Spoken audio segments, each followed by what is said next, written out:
Good morning, everyone. We'll do little more practice on photoelectric effect and de Broglie. I'll take on simple questions. ठीक है, मेरा आज की class का motive है कि आपको सारे फॉर्मूलाज वगैरह रिवाइज हो जाए और आप प्रैक्टिस से घबराए ना. ठीक है, आज घर जाके ये टॉपिक आपका कंप्लीट होना चाहिए. और जिन जिन स्टूडेंट्स ने अभी जो यहाँ बैठे हुए उन्होंने मुझे कहा कि टॉपिक अभी तक किया ही नहीं, इसमें वैसे ही कुछ नहीं है. आपने केमिस्ट्री में फोटोइलेक्ट्रिक इफेक्ट पढ़ा हुआ, डी ब्रोगली पढ़ा हुआ है, तो क्या इसके अंदर keep a target for yourself कि आज शाम तक आपका सारा थ्योरेटिकल पार्ट या किसी ने कोई वीडियो देखना तो वो हो जाएगा. गेटिंग दैट, वो कंप्लीट करो भैया. आज करते हैं फटाफट. लिखे question. P and E denote, आपको पूरा पूरा क्वेश्चन लिखने की जरूरत नहीं.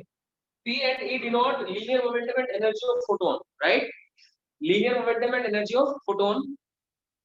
If the wavelength is decreased, then अगर वेवलेंथ को डिक्रीज कर दिया जाए तो क्या होगा? ऑप्शंस है both increase, both decrease, which one increase, which one decrease. You can raise hand. जो यहाँ बैठे हैं they can raise hand to answer. Online वाले लिख के बता सकते हैं P increase, E decrease, etc etc. Wavelength has been decreased. हाँ, both increase, both increase, both increase. क्या सोचना था हम लोगों को? Which relation correlates lambda and P? आप मुझे बताएंगे lambda और P का रिलेशन क्या है? De Broglie. lambda is equal to h upon P. That's it. एक पता है क्या होगा? जैसे मैं पूछूंगा ना, हफ्ता एक भर परेशानी आएगी, उसके बाद आपको लगेगा हाँ भाई थोड़ा ठीक ठाक से. So P is equal to h by lambda. lambda decrease किया तो P इंक्रीज हो गया. मोरओवर एनर्जी का और लैम्डा का क्या रिलेशन है? E is equal to hc by lambda. दोनों में सिर्फ ये चेक करना था कि लैम्डा कम से डिनोमिनेटर से lambda decrease then both of these are gonna increase. ठीक है, next question. If particles listed below all have same kinetic energy, which one has shortest de Broglie wavelength? मैं चार पार्टिकल्स लिखूंगा, इनमें से आपको बताना है किसकी डी ब्रोगली वेवलेंथ शॉर्टेस्ट होगी अगर इनकी काइनेटिक एनर्जी सेम है तो. ठीक है, these are neutron, alpha particle, proton and electron. इनमें से सबकी काइनेटिक एनर्जी सेम है. किसकी डी ब्रोगली वेवलेंथ सबसे कम होगी? कोई भी ऐसे ही स्पीक आउट नहीं करेगा ये तो रेज है, क्योंकि बाकी फिर नहीं कर पाते. करे बताएं, शाबाश. चलो, मैं अभी आपको बोला था कि हैंड रेज करना है. ठीक है, you will find mix of questions. कुछ आसान लगेंगे, कुछ मुश्किल लगेंगे, but follow the procedure. So हमें क्या फाइंड करनी थी? Lambda. Lambda is equal to h upon under root of 2mk. This is it. k same है तो it all depends upon mass. जिसका मास जितना कम होगा लैम्डा उतनी ज्यादा होगी. सबसे कम मास किसका है? फिर और फिर. So 1 2 3 4 ये इसका सीक्वेंस. Got that? ठीक है, next question.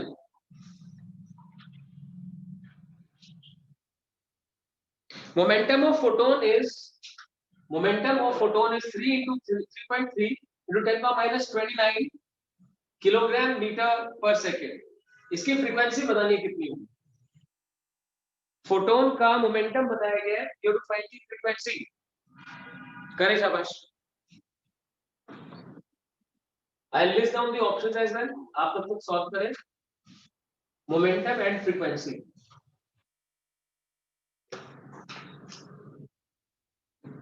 Options are 3 into 10 power 3 hertz, 6 into 10 power 3 hertz, 7.5 into 10 power 12 hertz, 1.5 into 10 power 14 hertz. ABCD. Come on, quick.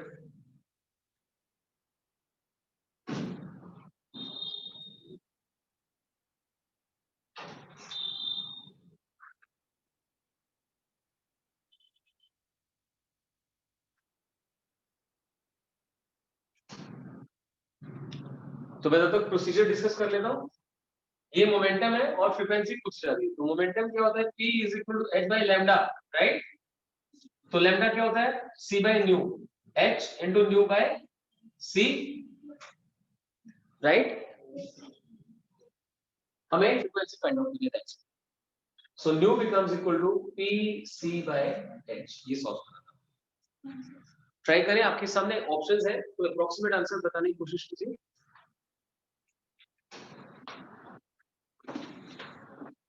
Come on, try and give your answer up.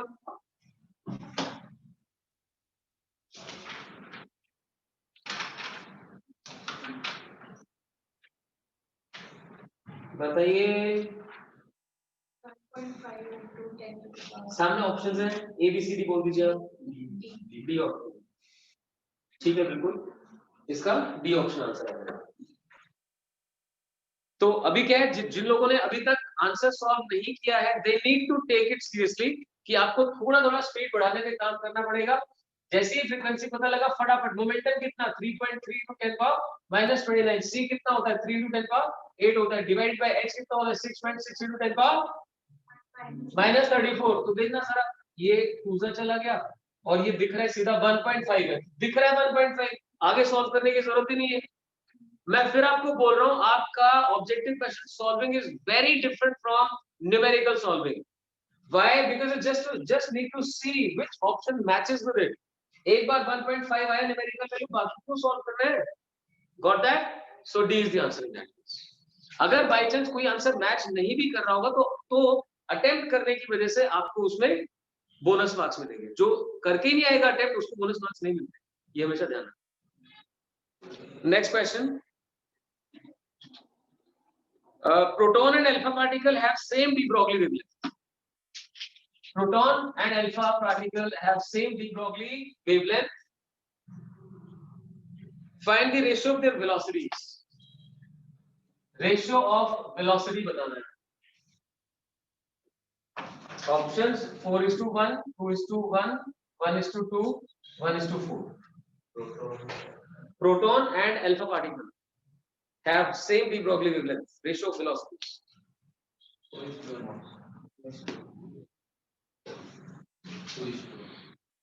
मैं आपको बोल रहा हूँ ना, ऐसे नहीं बोलो।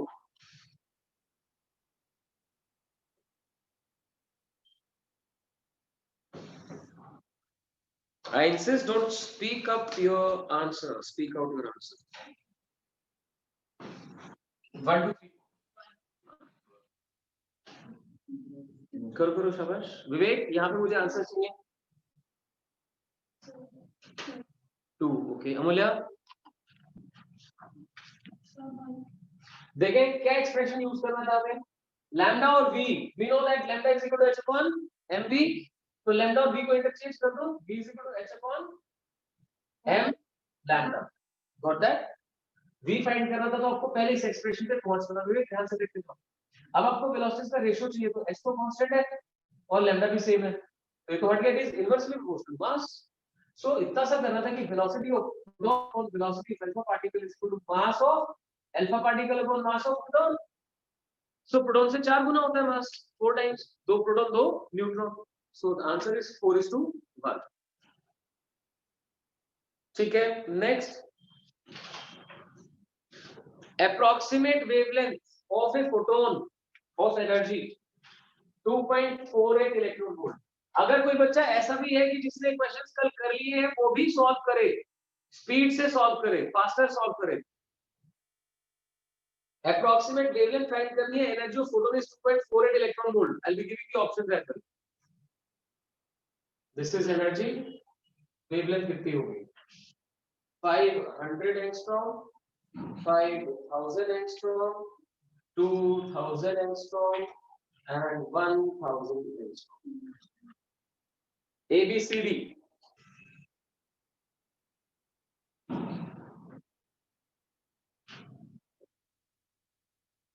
बताइए शाबाश। ओके,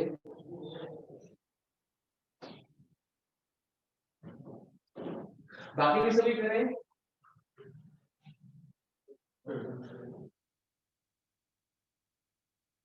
फोटोन है, आगे ध्यान रखना।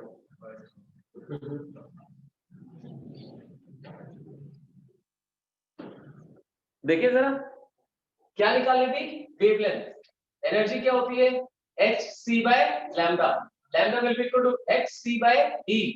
ध्यान दें, इलेक्ट्रॉन वोल्ट में h c कितना बताएगा, 12375 आया ध्यान, 12375 into 10 power -10, इतने electron volt divide by energy 2.48 electron volt, तो इलेक्ट्रॉन वोल्ट हट गई। सो बात ये आती है कि किस किसने कल वाली क्लास को इस पार्ट को यूटिलाइज किया। यहाँ जो बैठे हैं रेज हैंड, किस किसने ऐसे सॉल्व किया।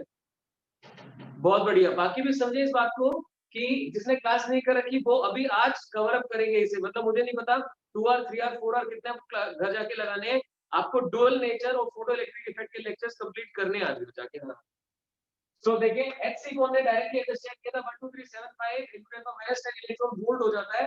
दैट हेल्प्स कि जब भी इलेक्ट्रॉन वोल्ट पे गिरे तो डायरेक्टली आप सॉल्व कर पाएंगे। तो देखो इसके बाद क्या बचा है, 2 जीरो यहां से हटा दो तो 10 का -8 हो गया।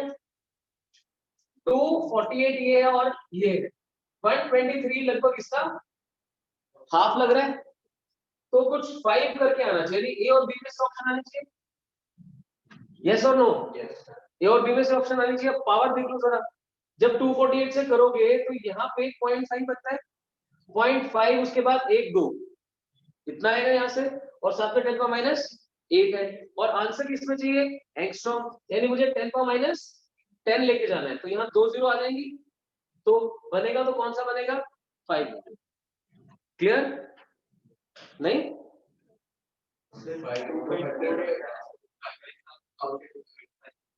अच्छा हाँ, ये एक चीज बिल्कुल सही कह रहे हो, मुझे 123 की बजाय यहाँ तक कंसिडर है ना, हाँ तब बनेगी बात। तो 248 है और ये 1237 है, कितने पे जाएगा, 5 पे जाएगा। बनेगा तो 5 ही, लेकिन एक छोटा सा डिफरेंस आ जाएगा, 0.50 सोच सकते हैं, या 0.50 पे क्या 5 एंड 0 अप्रोक्सीमेटली 50 आप मल्टीप्लाई, ठीक है। क्योंकि अगर आप इसे 250 कंसीडर करेंगे, इनटू 50 करेंगे तो अप्रोक्स आप, सो 50 into 10 का -8 है, 10 का -10 करना है तो 2 जीरो और आ जाएंगे, तो आंसर क्या आ जाएगा, बी आ जाएगा। ठीक ठीक है। तो मेन मुद्दा ये है कि HC को डायरेक्टली इलेक्ट्रॉन वोल्ट लिखा जाए और फिर value. So 5000 is the answer. Next question, energy of incident photon corresponding to maximum wavelength of visible light। Visible light की मैक्सिमम वेवलेंथ के कोरिस्पॉन्डिंग आपको बताना है एनर्जी ऑफ इंसिडेंट फोटोन क्या होगी। ऑप्शंस में डाल देता हूं, 3.2 electron volt, 7 electron volt, 1.75 electron volt and 1 electron volt. Energy of incident photon corresponding to maximum wavelength यानी मिनिमम फ्रीक्वेंसी। विजिबल लाइट की वेवलेंथ कहां से कहां कंसीडर करते हो, 400 to 700 नैनोमीटर।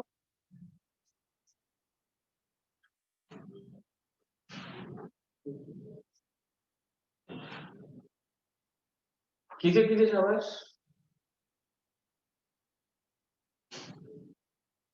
मैक्सिमम वेवलेंथ के कोरिस्पॉन्ड,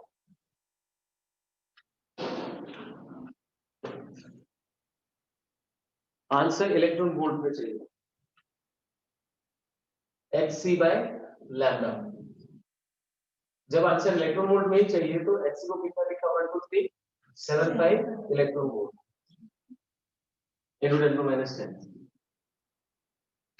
और वेवलेंथ कितनी होगी 400 नैनोमीटर यानी 4000 एंगस्ट्रॉम। कर दो इसको, 1.7 इज इट, ऐसे किया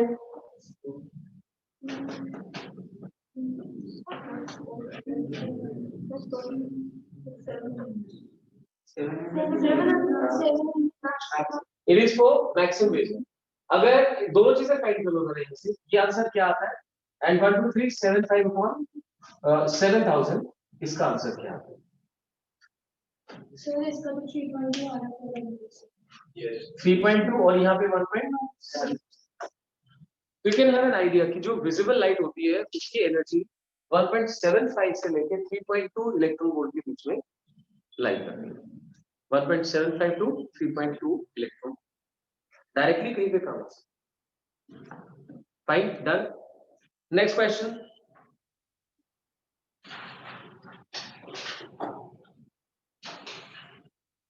de Broglie wavelength of neutron in thermal equilibrium is, de Broglie wavelength of neutron in thermal equilibrium is, options देखिए उसके अकॉर्डिंग आप आंसर कर पाएंगे। 30.8 by √T angstrom, 3.08 by under root p angstrom, 0.308 by under root p angstrom, and 0.0308 by root p angstrom. Got it? de Broglie wavelength of neutron in thermal equilibrium, मतलब एक particular temperature T के ऊपर जब thermal equilibrium आ जाता है तो उस समय उसकी de Broglie wavelength कितनी होगी। तो आपको ध्यान होगा कल मैंने पहले हम इलेक्ट्रॉन के लिए कर चुके थे 12.27, फिर प्रोटॉन के लिए कितना आया था 0.286 एंगस्ट्रॉम में चले जाते हैं 0.286, और उसके बाद अल्फा पार्टिकल और न्यूट्रॉन के लिए क्या था, न्यूट्रॉन के लिए 0.101 और अल्फा पार्टिकल के लिए 0.202, ये आया था हमारे पास। तो इसी तरह से न्यूट्रॉन के लिए पूछा जाता है, बताएं सॉल्व करके बताएं फटाफट क्या होना चाहिए न्यूट्रॉन के लिए, व्हाट शुड इट बी।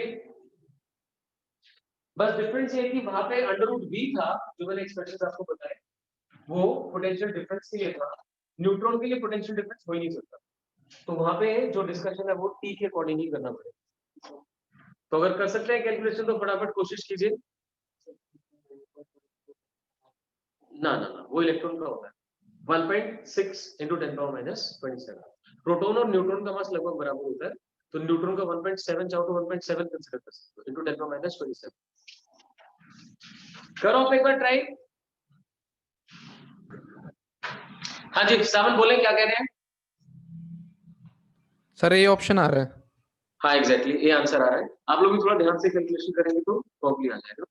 बस इतना ही ध्यान रखना है कि आप जब एक्सप्रेशन डिराइव करने जाएंगे तो फॉर्मूला क्या यूज करेंगे, lambda is equal to h upon under root of 3m/kT, जिसमें h आपको पता है प्लैंक्स कांस्टेंट 6.86 10 माइनस 30 को mass of neutron approximately 1.7 10 minus 27, Boltzmann constant 1.38 into 10 minus 23, ये सब पुट करके आपको सॉल्व करना था, तो answer comes out to be A 30.8 by root T angstrom।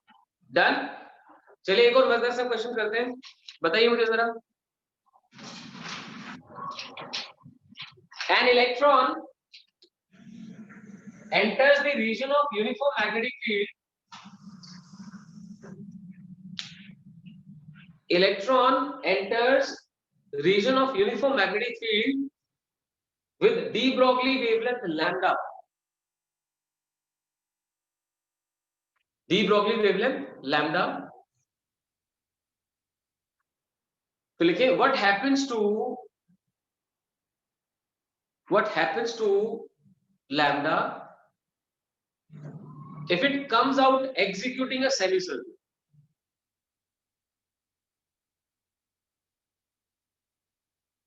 If it comes out executing a semicircle, यहाँ पे एक सेमीसर्कल एग्जीक्यूट करके बाहर निकला था, what happens to lambda? Lambda remains same, increases, decreases, what happens? बताइए शाबाश।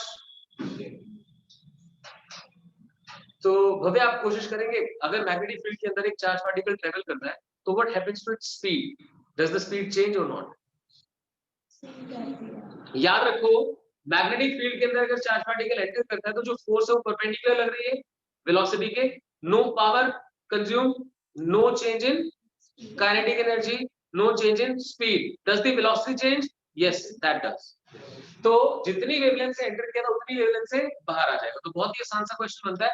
अभी क्या करेंगे, मैंने तो आपसे कॉन्सेप्ट डिस्कस किया, वो आपको एग्जैक्टली वैल्यू प्रोवाइड करेंगे कि भाई इलेक्ट्रॉन है, ये इसका चार्ज है, ये इसका मास है, इतनी वेलोसिटी से एंटर करता है, राइट, और फिर मैग्नेटिक फील्ड की वैल्यू ये है, बताओ जब ये बाहर निकलेगा तो इसकी वेवलेंथ का क्या होगा, वुड इट इंक्रीज डिक्रीज, तो पूरा सजा धजा के देंगे। लेकिन अगर आपका कॉन्सेप्ट क्लियर है तो आप विचलित नहीं होंगे, आपको पता होगा कि अरे मैग्नेटिक फील्ड तो वर्क ही नहीं करती, दैट मींस स्पीड चेंज नहीं करती। दैट्स इट, ठीक है। नेक्स्ट देखें, next question is light of frequency 4 nu naught, light of frequency 4 nu naught is incident on a metal of threshold frequency nu naught। ये light की frequency है, ये threshold frequency है, what is the maximum kinetic energy of photo electron, के max, ये तो फटाफट बता दो। Maximum kinetic energy of photo electron simple formula use करना है, k max is equal to h nu minus h nu naught. So 4 minus 1, that is 3. So answer should be 3h nu naught. Next question. Surface of some material is irradiated by lambda 1 equal to 3.5 into 10 power minus 7 meter and lambda 2 is equal to 5.4 into 10 power minus 7 meter. Surface of some material is irradiated by this and this medium. The ratio of stopping potential in the two cases is V01 to V02 is 2:1. What is the work function? आपको work function find out करना है, options में देना 0.86 electron volt, 1.345 electron volt, 1.05 electron volt, 2.20 electron. So करें sir, एक थोड़ा सा calculation based question होगा, ध्यान से करिए। एक ही सरफेस को दो वेवलेंथ से इरेडिएट किया गया है, मेंशन है यहाँ पे। स्टॉपिंग पोटेंशियल्स का रेशियो 2:1 आता है। Find work function, come on quick. तो अगर कोई कर नहीं पा रहा है, प्रॉब्लम आ रही है, तो वो मेरे साथ लेकिन you are suppose to correlate stopping potential and wavelength and work function etcetera. आप यहां से देख सकते हैं कि stopping potential can be written like this, because kinetic energy matches h mu minus work function, so v naught is h by e times mu minus work function by e। आपको stopping potential का ratio भी है, तो आपको क्या करना पड़ेगा, divide करना पड़ेगा। डिवाइड करके आप सॉल्व करेंगे। लैम्डा 1 और लैम्डा 2 गिवन है। देखिए V01 will be equal to hc by e times lambda 1 minus ये टर्म तो ऐसे ही रहने वाली है। V02 will be equal to hc by e times lambda 2 minus work function by e. If I take the ratio 2:1, so simply 2 by 1 becomes equal to this upon this. तो एक काम करते हैं ना, एक को इधर ले आते हैं, एक टर्म को इधर ले आते हैं, तो 2 टाइम्स हो जाएगा और एक सिंपल हो जाएगा। So 2 times hc by e times lambda 2 minus 2 times work function by e is equal to hc by e times lambda 1 minus work function by e. Right, इसे उधर ले जाता हूँ, ई हटा दो, तो ई कैंसिल आउट हो गया। इसे उधर ले जाता हूँ, तो ये टर्म उधर जाके बन गई W0, that is equal to, इधर से आप देख सकते हैं ट्वाइस ऑफ hc बाय, अब क्या करते हैं, hc को निकालते हैं common, hc into 2 by lambda 2 minus 1 by lambda 1। थोड़ा सा आसान लगेगा इसमें करना। वर्क फंक्शन का आंसर हमें चाहिए किसमें था, वर्क फंक्शन का आंसर चाहिए था इलेक्ट्रॉन वोल्ट में। तो देखना जरा, hc इलेक्ट्रॉन वोल्ट में कितना बनता है, 1 2 3 7 5 into 10 power minus 10 electron volt. Can you see ये एक टर्म कितनी जगह आपको हेल्प कर रही है। फिर 2 by lambda 2 minus 1 by lambda 1, उसे सॉल्व कर लेते हैं। 2 by lambda 2 ये है, तो 2 by lambda 2 किया तो 1 upon 2.7 हो गया, into 10 power minus 7 था, उसे बाहर निकालो तो यहाँ प्लस 7 हो जाएगा, यानी माइनस 3 बचेगा। सो दिस माइनस 1 upon 3.5, ये आपको सॉल्व करना है। देखो इतना तो कर दो, कुछ तो काम करो, करो करो, शाबाश, जल्दी से करके बताइए, आप बताओ। So I hope you can understand. HC हमने डायरेक्टली यूज कर दिया, इलेक्ट्रॉन वोल्ट में आंसर चाहिए था, तो 12375 into 10 power minus 10 डाला। यहाँ पे जब वैल्यूज पुट करते हो, लैम्डा में 10 power minus 7 था और डेसिमल था, तो 10 power minus 7 भी ऊपर आ गया और वो एक 0 भी ऊपर आ गया, तो टोटल कितना बन गया, 10 power minus 2। इसे जब सॉल्व करोगे मल्टीप्लाई करके इसके साथ, तो आंसर आ जाएगा 1.05 electron volt, and that is the final answer. So answer is C. Next question, लिखे शाबाश। Proton accelerated through a potential difference of 100 volt has de Broglie wavelength lambda naught। Proton को accelerated through potential difference of 100 volt gives a de Broglie wavelength lambda naught। अब अगर alpha particle alpha particle को 800 volt से accelerate किया जाए तो what will be the D Broglie wavelength? करे शाबाश। I'll always try that a difficult question is followed by a simpler one. So stay motivated. Answer lambda naught की form में आ जाएगा, बताएं।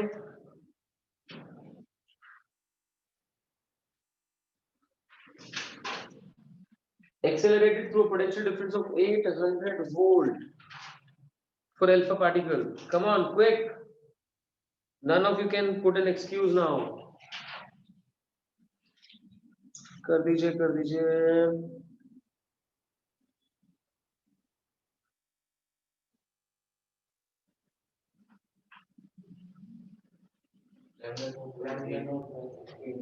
Lambda naught by. Okay, the options are lambda naught by √2, lambda naught by 2, lambda naught by 4, lambda naught by 8.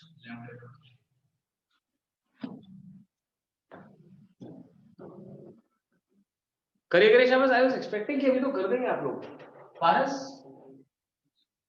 क्या formula use करें? सिर्फ formula बता दो कि सर ये फॉर्मूला यूज होना चाहिए क्योंकि ये पोटेंशियल डिफरेंस की बात कर रहा है और डी ब्रॉगली वेव की बात कर रहा है। तो हम लिखते हैं lambda is equal to h upon mv h upon p। तो उसमें कोई एक्सप्रेशन था इसमें v इन्वॉल्व था, h upon under root of 2m qv। तो इस बात को समझो, अगर ये नहीं पता तो वहां नहीं टाइम है ये डिराइव करने का। तो जो मैं लेक्चर में आपको बार बार बोल रहा हूँ कि ये चीजें लर्न होनी ही चाहिए, तो होनी चाहिए भाई। वो एक कंक्लूजन है कि इसके बिना तो काम चल नहीं सकता। सो रेशियो बेस्ड क्वेश्चन है, आपको लैम्डा निकालना है। Lambda of alpha particle upon lambda of proton becomes equal to, इसमें h सेम है, 2 के फैक्टर को हटा सकते हैं, राइट। अब बाकी सारे फैक्टर्स आपको यूज करने होंगे। तो सब डिनोमिनेटर में है ना, तो सीधा उठा के क्या किया, अंडर रूट, ऊपर प्रोटॉन की टर्म्स, नीचे अल्फा पार्टिकल की। प्रोटॉन का मास, प्रोटॉन का चार्ज, प्रोटॉन का पोटेंशियल, और नीचे चलेगा अल्फा पार्टिकल के लिए। अल्फा पार्टिकल का मास कितने गुना है? 4 टाइम्स, और चार्ज 2 टाइम्स, और ये कितना है? 800। So this was to be done. देखिए ध्यान से, 8 आ गया बाहर। That's it, this is the answer. तो अब सोचो ना, आपने इतना टाइम क्यों लिया? मैं बार बार आपको एक बात समझा रहा हूं, आपको लग रहा है कि टेस्ट टफ है, टेस्ट में क्वेश्चंस नहीं हो रहे। वो रीजन एक ही है कि जो आपको बातें बताई गई है कि ये तो वहां डायरेक्टली यूज होना चाहिए, आप अभी उस पर काम नहीं कर रहे हो। जो चीज डायरेक्टली यूज होनी चाहिए, जब वहां पहुंच जाओगे फिर आपको टाइम कम लगेगा क्वेश्चन सॉल्व करने में, फिर आपको डिफिकल्टी लेवल कम हो जाएगा ऑटोमेटिकली।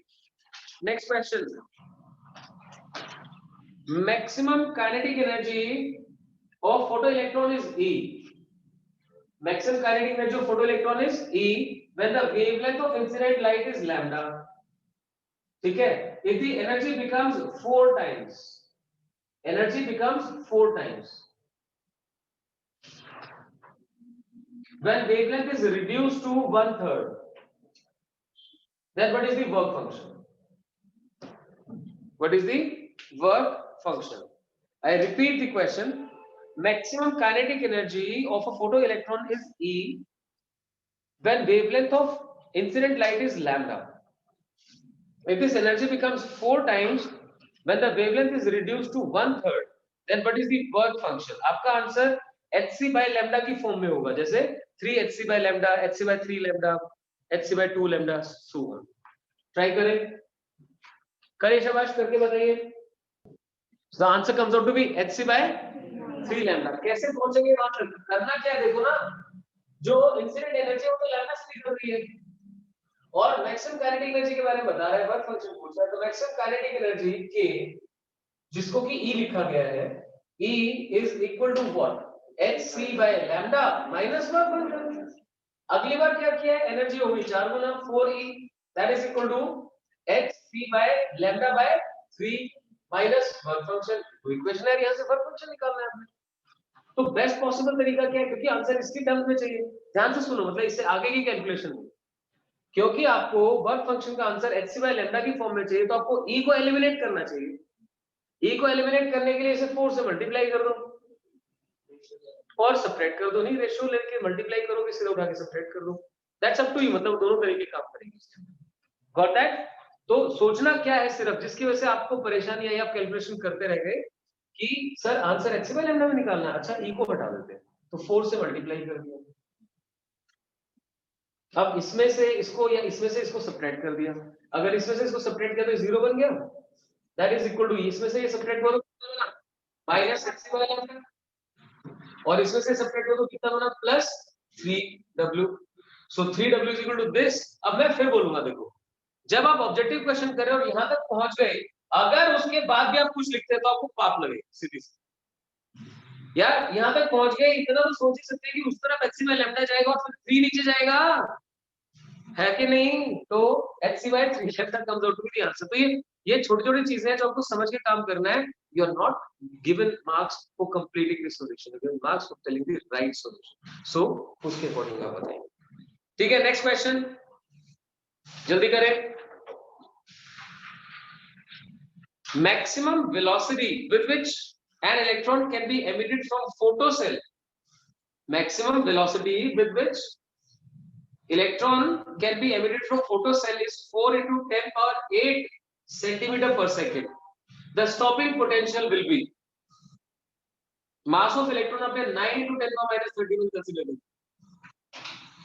ठीक है? तो अब किसी के दिमाग में आ रहा होगा सर फोटोसेल तो पढ़ा नहीं, तो कोई बात नहीं, नहीं पढ़ा तो ये तो पता ना टॉपिक क्या चल रहा है। तो फोटोसेल के अंदर फोटो इलेक्ट्रिक इफेक्ट यूज होता है, जैसे कैथोड और एनोड होते हैं वैसे इसके अंदर भी कैथोड और एनोड होते हैं। कैथोड से इलेक्ट्रॉन एमिट हुआ, राइट, उसके लिए स्टॉपिंग पोटेंशियल की बात चल रही है, और v मैक्स ये करें, फटाफट जल्दी करके बताइए। ऑप्शंस में डाल देता हूं 30 45 59 information insufficient. Options are 30 45 59 information insufficient. तो हो सकता है कुछ लोग ये सोचने लगे यहाँ तो वर्क फंक्शन तो प्रोवाइड ही नहीं कर रखा, तो ये तो सोचो उसकी जरूरत है कि नहीं है। मैक्सिमम काइनेटिक एनर्जी और स्टॉपिंग पोटेंशियल का कोई रिलेशन है क्या? Maximum kinetic energy is equal to E V naught होता है।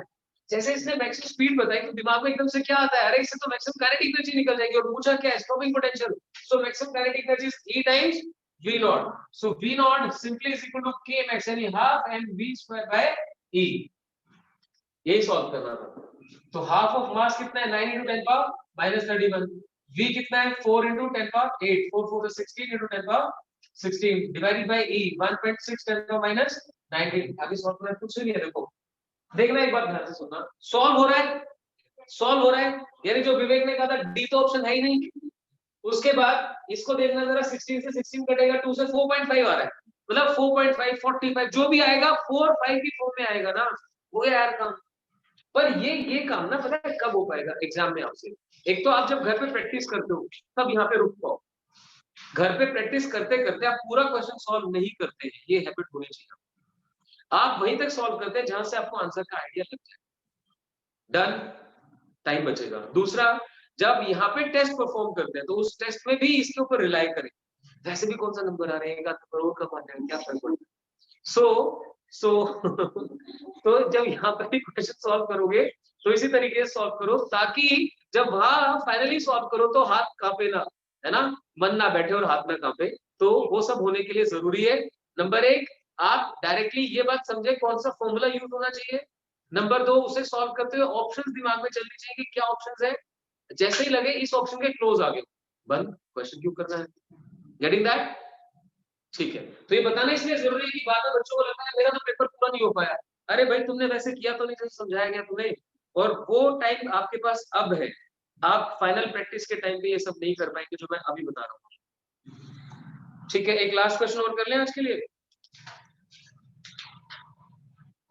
करिए शाबाश, ये ठीक क्वेश्चन है। Electron with mass m and with a velocity v is equal to v naught I cap, I suggest इसमें आप NCERT एग्जाम्पलर के क्वेश्चंस करना आपको मजा आएगा।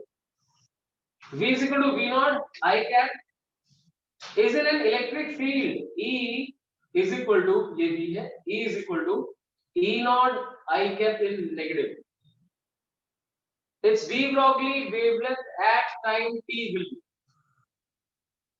किसी टाइम t पर इसकी d Broglie wavelength कितनी हो, क्लियर? तो an electron of mass m with an initial velocity v naught I cap is in an electric field minus e naught I cap it's de Broglie wavelength at time T will be, initial velocity बता रखी है, T time के बाद आपको D Broglie wavelength बताना है। करें फटाफट, ज्यादा से ज्यादा 30 सेकंड का टाइम सोच लेना इस क्वेश्चन को। टी टाइम में डी ब्रॉगली वेवलेंथ कितनी हो जाएगी?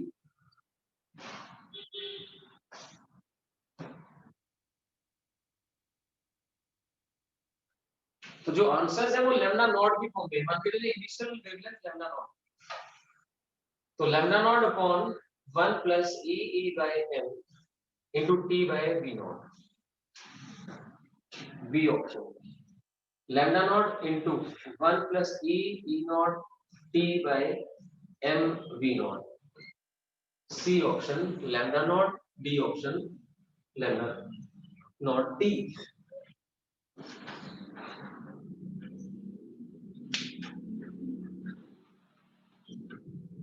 ट्राई करें, और उस बात को मेरी हमेशा ध्यान में रखें, आपसे कोई पूरा सॉल्व करने के लिए नहीं कह रहा है, आपको सोचना है कि क्या आंसर हो सकता है। Not a blind guess, not a bluff, but conceptual guess करनी है आपको। यहाँ क्या होना चाहिए?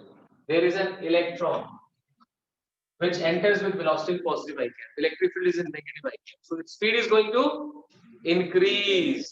अगर स्पीड बढ़ेगी तो मोमेंटम भी बढ़ेगा, तो वेवलेंथ डिक्रीज होगी, तो वेवलेंथ डिक्रीज होगी। तो आंसर क्या होना चाहिए?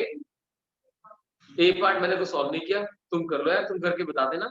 करो शाबाश। लग रही सॉल्व करने की? लग रही है? नहीं लग रही ना? तो दिस इज व्हाट आई से, क्वेश्चन पढ़ते हुए ऑप्शन से गो थ्रू होना बहुत ही ज्यादा जरूरी है। When you go through these options और फिर आप सोचना शुरू करते हैं, यार एक में सेम दिखा रखी है, एक में टी से मल्टीप्लाई कर रखा है, एक में बढ़ा रखी है, एक में घटा रखी है, क्या करूं? तो मैं सोचता हूं पहले तो देखो डायरेक्शन क्या है। वेलोसिटी इलेक्ट्रॉन है, जिस तरफ वेलोसिटी उसी तरफ फोर्स लगेगी, एक्सेलरेट होगा, स्पीड बढ़ेगी, मोमेंटम बढ़ेगा, वेवलेंथ डिक्रीज होनी चाहिए। डिक्रीज तो एक में दिखा रखा है, दैट इज द आंसर। मुझे क्यों सॉल्व करना है? पर मैं वही बोल रहा हूँ, ये इतना रिस्क तो तभी ले पाओगे ना जब उसकी हैबिट डालोगे, राइट? आपको एकदम से कहा जाए कि सीढ़ियां जब उतरते हो ना तो एक साथ दो पे जंप, दो से जंप करके उतर, दो छोड़नी है सीढ़ियां। तो जिसने प्रैक्टिस नहीं कर रखी पहले पहली बार काम जाएगा उसको। अरे अभी करके देखना चाहोगे ना नीचे, तो दो दो सीढ़ियां कूद के देख, राइट? तो प्रैक्टिस इज वेरी इंपॉर्टेंट, और प्रैक्टिस उस तरीके से जैसे कि आप फाइनल एग्जाम में परफॉर्म कर पाए। आपको स्मार्ट वर्क करना बहुत जरूरी है। चलो बस बहुत हो गया lecture, thank you very much. अब आप लोग क्या करेंगे, इस संडे में टेस्ट रख देता हूँ, आज ही आपके ग्रुप में भी डाल दूंगा और प्रेरणा को मैसेज डाल देता हूँ। क्या टॉपिक डाल दूं? एसएचएम, ठीक है? एसएचएम का एक थोड़ा सा नॉर्मल रख लेते हैं और फिर थोड़ा सा बढ़िया वाला, लेकिन आई वुड लाइक कि संडे तक आप लोग प्रीवियस ईयर क्वेश्चन जरूर कर दो, ताकि कुछ क्वेश्चंस अच्छे आ जाए तो आपको ये ना लगे कि ये सर ने तो बड़ा आसान सा बोला था। सावन देख ध्यान से भाई, इलेक्ट्रॉन कौन से डायरेक्शन में जा रहा है? पॉजिटिव आई कैप में। इलेक्ट्रिक फील्ड किस में? माइनस आई कैप में। नेगेटिव चार्ज होने की वजह से इसी डायरेक्शन में फोर्स लगेगी, इसी डायरेक्शन में एक्सीलरेशन आएगा, तो उसकी स्पीड टी टाइम के बाद बढ़ जाएगी। v = v0 plus a * t। आप एग्जैक्टली सॉल्व करना चाहो तो मैं करवा देता हूं, कुछ भी नहीं है। v0 प्लस a * t, तो v0 प्लस a कितना? e/m, e/m * t हो गया। ये क्या बन गई? फाइनल वेलोसिटी बन गई, स्पीड बन गई।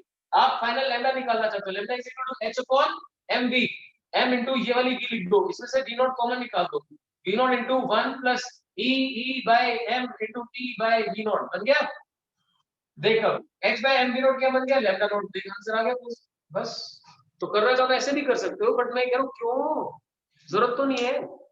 सो that is to be understood. Thank you.